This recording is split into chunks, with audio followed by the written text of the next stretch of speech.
I was tightening this to what I thought was okay, and I've already overdone it. This is the sway bar. You follow it up to this sway bar bracket. This is the bracket that mounts it to the frame, and there's a bushing in here. Today we're going to be working on the sway bar link. The link connects to the end of the sway bar and into the control arm. This big piece here is the control arm. This particular model comes with a 4-bushing link. There's some vehicles come with a 2-bushing link and a ball joint on the other end, or a ball joint on both ends. When you go to build this, it's going to start with a bolt. Going to add one of these washers.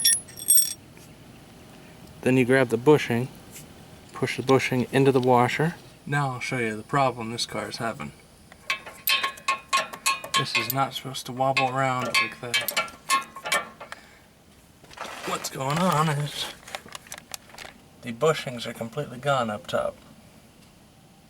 You'll need a wrench on the bottom and a wrench on the top. This is definitely where one of those bendy wrenches comes in handy.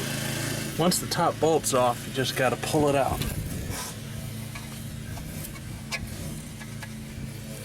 Alright, you take the bolt with the washer and 1 bushing on. You push it up, put the bushing on, spacer. Then you just put it all together. Bolt, washer, bushing, control arm, bushing, washer, spacer, washer, bushing, sway bar, bushing, washer nut. Make sure you read the directions.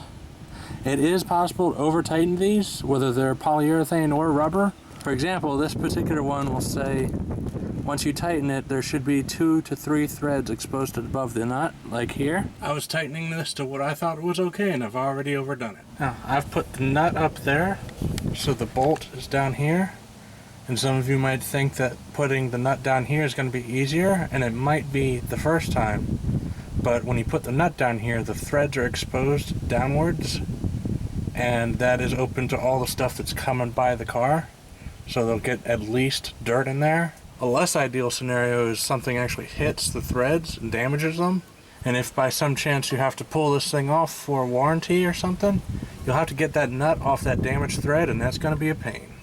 Generally, you want to replace these in pairs because it keeps the left to right balance even, and when one goes, the other one's probably coming soon.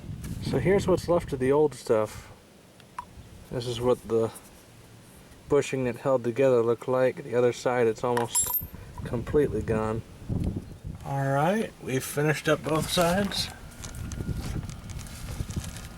And it looks good. While you're under here doing this job, you want to take a look at these sway bar bushings.